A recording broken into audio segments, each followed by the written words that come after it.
नमस्कार, मैं हूं पुण्य प्रसून वाजपेयी। दस्तक में आपका स्वागत है। कुछ चीजें परेशान करती हैं, कुछ चीजें उम्मीद जगाती हैं और कुछ चीजें हालात के जरिए इस बात का एहसास कराती हैं कि दरअसल जो ख्वाब देखे गए वो अधूरे हैं क्या, हो जो भी। लेकिन आज शुरुआत एक ऐसी तस्वीर से जो वाकई परेशान तो करती है। ये तस्वीर श्रद्धांजलि देते वक्त की है। दरअसल ये ऐसी तस्वीरें हैं जो 3 जगहों पर नजर आई। आप मौजूद हैं, ये वीवीआईपी का दौर है। उनके बीच में आम लोग नहीं बल्कि वीवीआईपी लोगों के बीच तस्वीर लेने और उसकी संवेदनहीनता की ये एक बेरुखी है अपने तरीके की, जो दिखलाती है बार बार कि दरअसल आप कहीं पर भी किसी भी रूप में मौजूद रहें, इस तरीके से तस्वीर लेना, फ़ोटो लेना और इसके ज़रिए उस एहसास को कहीं काफूर कर देना, क्योंकि जिस शख्स के जो विचार थे और जिन विचारों के जरिए जिस ख्वाब को वो पिरोना चाहता था इस देश के साथ, वो सब कुछ काफूर हो जाए क्या। दरअसल ये सारे सवाल आज दस्तक में उठाने की कोशिश की जाएगी। लगता यही है कि एक यात्रा पूरी हुई और एक ख्वाब अधूरा है। मृत्यु से कुछ पहले किन बातों को लेकर चिंता थी डॉक्टर कलाम को? भारत रत्न कलाम के जहन में वो कौन से सवाल थे? खास तौर से मृत्यु के ठीक 8 घंटे के दौर में उनके साथ जो शख्स थे, जब उन्होंने अपनी उन बातों का जिक्र किया तो वाकई लगा कि ये शख्स भारत के बारे में, उससे जुड़े तत्वों के बारे में अंत तक किस रूप में सोचता रहा। इसी सिलसिले को आगे बढ़ाएंगे, लेकिन पहले आइए उस आखिरी 8 घंटे के दौर में क्या सोच रहे थे डॉक्टर कलाम। यह दिल की बात है, लेकिन अब यह दिल की बात थी। जी, पंजाब हमले में जो निर्दोष मारे गए उसका दुख था। लोकतंत्र का सबसे बड़ा संस्थान संसद ठप क्यों है, दुख इसका भी था। प्रोटोकॉल के तहत सुरक्षा में तैनात जवान कैसे घंटों खड़े रहते हैं, उनको लेकर मानवीय संवेदना भी थी। ग्रामीण भारत में विकास कैसे मुश्किल हो चला है और सरल रास्ता किसी को सूझता नहीं, छात्रों को इंतजार कभी ना करना पड़े, यह सोच शिलांग में भी थी और दिल में भी। और तो और माता पिता को जीते जी 24 घंटे बिजली न दिला पाने की अधूरी इच्छा दिल में ही दफन हो गई। ये तमाम चिंता, परेशानी, दर्द, सब कुछ मृत्यु से पहले के 8 घंटों में उभरा, और किसी के नहीं, डॉक्टर अब्दुल कलाम के। बरसों बरस से साथ रहे छात्र सृजन पाल सिंह आखिरी वक्त में भी डॉक्टर कलाम के ही साथ थे, और आखिरी 8 घंटों में भी देश के बिगड़े हालात और उसे बेहतर बनाने की इच्छा डॉक्टर कलाम में कितनी तेज थी, शायद उनके इन्हीं शब्दों के मर्म को देश चलाने वाले समझ सके। सुबह ही पंजाब में आतंकी हमले ने डॉक्टर कलाम को अंदर से हिला दिया। पुलिस नागरिकों के मरने से बेहद आहत डॉक्टर कलाम ने कहा, ऐसा लगता है मनुष्य निर्मित ताकतें धरती पर जीवन के लिए उतना ही बड़ा खतरा है जितना प्रदूषण।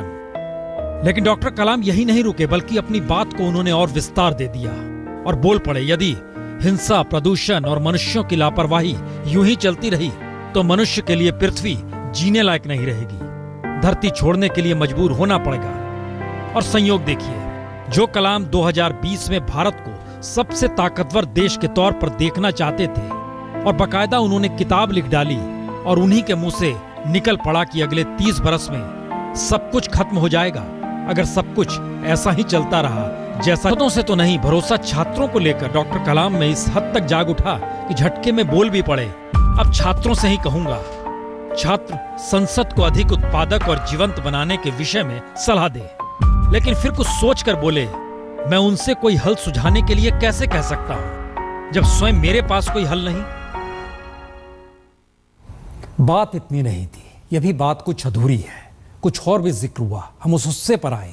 लेकिन उससे पहले हमें लगता है कि इस देश के भीतर सवाल संसद भर का नहीं है। हम आपको दिखाते हैं एक विधानसभा छत्तीसगढ़ की, एक स्थिति छत्तीसगढ़ की, वहां पर किस रूप में यह देश जीता है। क्योंकि जो सपने, जो ख्वाब देखे गए, यात्रा तो पूरी है, ख्वाब अधूरे हैं।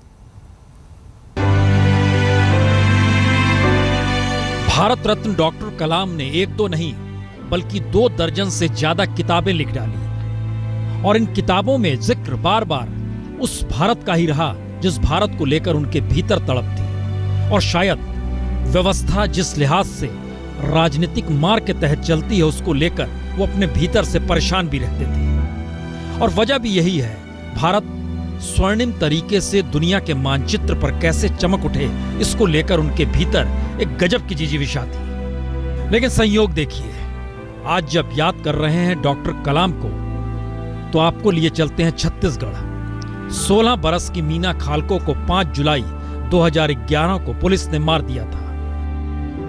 उस वक्त कहा यही गया वो नक्सली थी और नक्सलियों से मुठभेड़ के दौरान वो मारी गई। मीना के गांव वालों और परिवार के विरोध के बाद जांच शुरू हुई। शुरुआती जांच के बाद 18 पुलिसकर्मियों को सस्पेंड भी कर दिया गया। लेकिन अनीता झा न्यायिक आयोग की रिपोर्ट ने दोषी पुलिस वालों की पोल खोल दी है। और अब सवाल कार्रवाई का है। अब आप सोचिएगा, कार्रवाई क्या और रिपोर्ट क्या। तो दरअसल आदिवासी लड़की मीना खालको के इनकाउंटर की जिस जांच रिपोर्ट को 3 महीने में आना था, वो 4 साल बाद आई और उसे विधानसभा में पेश किया गया। रिपोर्ट में साफ साफ कहा गया कि मीना खालको न नक्सली गतिविधि में कभी शामिल रही और जो इनकाउंटर हुआ वो फर्जी था और हत्या से पहले उसके साथ बलात्कार भी हुआ। लेकिन हालात देखिए, डॉक्टर कलाम जिस संसद को लेकर बेचैन थे कि वो ठप क्यों पड़ जाती है, वहीं छत्तीसगढ़ विधानसभा तो चल रही थी और जिस रिपोर्ट को दिन के उजाले में रखा जाना चाहिए था, बहस होनी चाहिए थी, उस रिपोर्ट को वहां पर सरकार ने पटल पर ऐसे वक्त में रखा जब कोई बहस नहीं हो।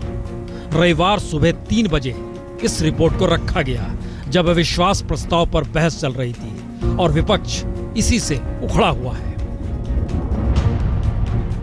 कि पहले उनके साथ अनाचार किया गया था, उसकी हड्डियां टूटी हुई थी, गोली नजदीक से चलाई गई थी, ये नक्सली नहीं थी। लेकिन सवाल उखड़ने भर का नहीं है। सवाल है, एक लड़की के साथ बलात्कार होता है, उसका इनकाउंटर होता है और उसके बाद रिपोर्ट भी आ जाती है, पुलिस की पोल खुल जाती है, लेकिन इन सब के बावजूद भी सरकारें खामोश रहती है। हालांकि सरकार ने 31 जुलाई तक चलने वाले सत्र के वक्त से पहले स्थगित भी कर दिया और अब शीतकालीन सत्र में ही बहस इस बात को लेकर होगी कि जो रिपोर्ट आई है उसके बाद सरकार क्या करेगी। जाहिर है सरकार यहाँ पर असहज नहीं है, वह बात करने को भी तैयार नहीं है। इस मामले को लेकर छत्तीसगढ़ सरकार की दलील है कि वो जुडिशियल कमीशन की तमाम सिफारिशों का परीक्षण कर रही है। इसके बाद ही दोषियों पर कार्रवाई को लेकर अपना बयान जारी करेगी। कैमरामैन महेंद्र के साथ सुनील नामदेव, रायपुर, आज तक। वाकई यात्रा पूरी और ख्वाब अधूरे, इस बात का जिक्र हमें बार बार क्यों करना पड़ रहा है। आज जब मुलाकाती या श्रद्धांजलि देने के लिए वहां पर लोग मौजूद थे, उनसे जब हमारी बातचीत हो रही थी, कुछ कह रहे थे उनमें ऋषि भाव था, कुछ कह रहे थे महात्मा गांधी की तर्ज पर वो एक आधुनिक महात्मा थे। लेकिन अगर उस तर्ज पर भी देखिए तो हम आपको देश के एक दूसरे हिस्से में लिए चलते हैं, जहां पर महात्मा गांधी जो सोचते, जो डॉक्टर कलाम सोचते, जो इस देश में कोई भी ऋषि तत्व सोच सकता है या कोई भी सियासत को भी सोचना चाहिए, उससे इतर देश का मिजाज क्या है, जरा इस रिपोर्ट में देखिए। डॉक्टर कलाम ने अपने मिशन 2020 को लेकर एक सवाल बार बार उठाया कि भारत को अपनी ताकत और कमजोरी दोनों को पहचानना चाहिए और विकास का रास्ता पूंजी से नहीं मानव से बनता है। इसीलिए वह विदेशी पूंजी से ज्यादा भारत की सांस्कृतिक और सामाजिक परिस्थितियों में ही आर्थिक विकास देखना चाहते थे और देश को विकसित करना चाहते थे। लेकिन किसे पता था कि विदेशी पूंजी ही नहीं बल्कि विदेशी शराब तक से आय अगर कम हो जाए तो सरकारों की नीयत डोलने लगती है और राजस्व कम होने से हाथ पांव फूलने लगते हैं। जरा इस लेटर को देखिए। यह खत है यूपी के तमाम जिलाधिकारियों के नाम और इसे लिखा है यूपी के चीफ सेक्रेटरी किशन सिंह अटोरिया ने। दरअसल सूबे के सीएम परेशान है कि विदेशी शराब की बिक्री घट रही है और जिन डीएम को अपने जिले में विकास का काम देखना है, उन्हें विदेशी शराब की बिक्री भी बढ़ाने का फरमान जारी कर दिया गया है। गवर्नमेंट ने अभी हाल में जो सभी डिस्ट्रिक्ट मजिस्ट्रेट को निर्देश जारी किए हैं कि भाई आप प्रवर्तन कार्य को बढ़ा करके राजस्व वसूली को बढ़ाएं, उसमें भी हमारे सारे अधिकारी लगे हुए हैं और हम लोग पूरा प्रयास कर रहे हैं कि राजस्व में कहीं कोई कमी ना होने पाए गवर्नमेंट का। है ना अजीब, गांधी के देश में शराब की बिक्री घट जाए तो सरकार की पेशानी पर बल पड़ जाते हैं। शराब मुक्ति के लिए एक तरफ करोड़ों रुपए विज्ञापन पर फूंक दिए जाते हैं, लेकिन लोग पीना कम कर दें तो सरकार डीएम को आदेश देने में नहीं हिचकती।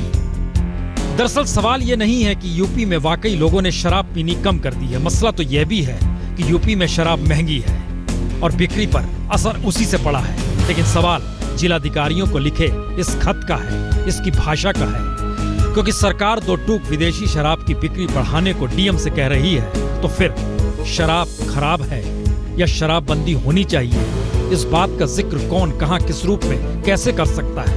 और खासतौर से गांधी के देश में ये मजाक नहीं तो और क्या है। अनुप श्रीवास्तव, लखनऊ, आज तक। मुश्किल इतनी बार नहीं है।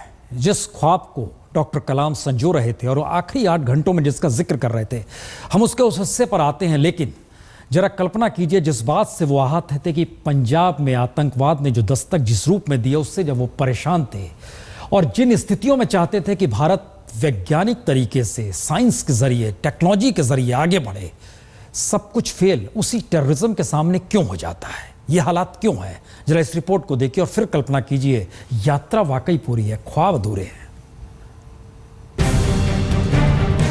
मुंबई हमले यानी 26 से 11 हमले और गुरदासपुर के हमले में कोई सीधी समानता तो नहीं, लेकिन इस दौर में सिस्टम कैसे चरमराया हुआ है और जिस विज्ञान का जिक्र लगातार डॉक्टर कलाम किया करते थे और कहते थे कि विज्ञान के आश्रय ही देश विकास के रास्ते जा सकता है, वह भी किस तरीके से आज कटघरे में है, सब कुछ नजारा सामने है। क्योंकि 26 से 11 के दोषी लखवी को तो आज तक भारत नहीं लाया जा सका, लेकिन गुरदासपुर के हमले ने संकेत तो यही दे दिए कि लखवी दोबारा हमला कर सकता है।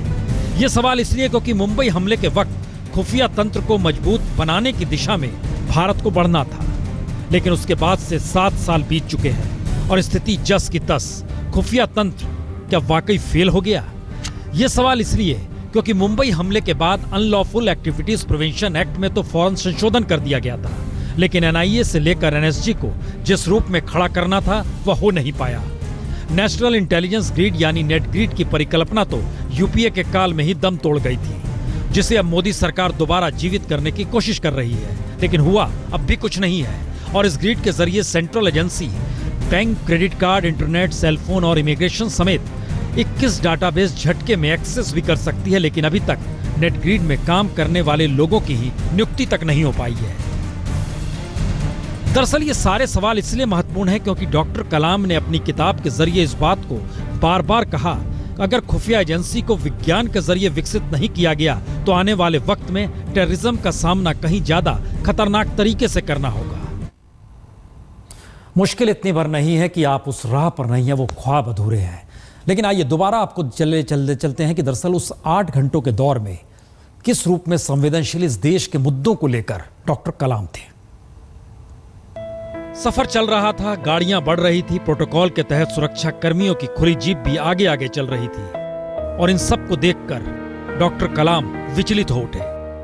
सुरक्षा के लिए खुली जीप में तैनात 3 सुरक्षा कर्मी जिस तरह 2 जवान 2 सिरों पर बैठे थे और एक जवान अपनी बंदूक ताने लगातार खड़ा हुआ था। तकरीबन 1 घंटे के सफर के बाद डॉक्टर कलाम ने अपने साथी से पूछा जो बगल में बैठे थे, वो खड़ा क्यों है? थक जाएगा, ये सजा देने जैसा है।